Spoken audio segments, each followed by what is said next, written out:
नमस्कार, मी अश्विनी पुरी. आपण पाहताय DS न्यूज. राज्याचे माजी उपमुख्यमंत्री अजित पवार यांच्या निधनानंतर पवार कुटुंबावर दुःखाचा डोंगर कोसळलाय.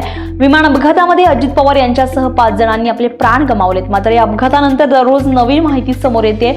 विमान अपघाताविषयी शंका देखील उपस्थित केली जाते. मात्र अजित पवार यांनी विमान अपघात घडण्यापूर्वी फोनद्वारे शेवटचा संवाद कोणासोबत साधला होता आणि ते संवादामध्ये नेमकं काय म्हणाले होते याची माहिती समोर आली आहे. अपघाताच्या काही वेळापूर्वी म्हणजे सकाळी 8:37 हा संवाद साधण्यात आलाय. अजित पवार यांनी विमानातून शेवटचा फोन त्यांचे चुलत पुतणे श्रीजित पवार यांना केला होता.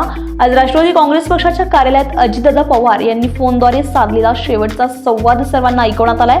जी ऑडिओ क्लिप सर्वांना ऐकवण्यात आली आहे त्यामध्ये अजित पवार नेमकं काय म्हणाले होते पाहूयात. काही नसतं, काहीतरी आम्ही पण सगळ्या जाती धर्माला बरोबर घेऊन जातो बाळा.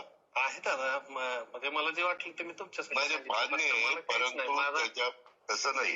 आज आपण आता बरोबर आहे, परंतु त्याच्यात माळी समाजाला मी जिल्हा परिषदेची उमेदवारी आता सुप्या गटातनं दिलेली आहे.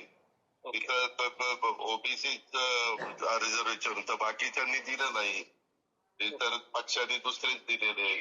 त्या पद्धतीनं आपण केलेलं आहे.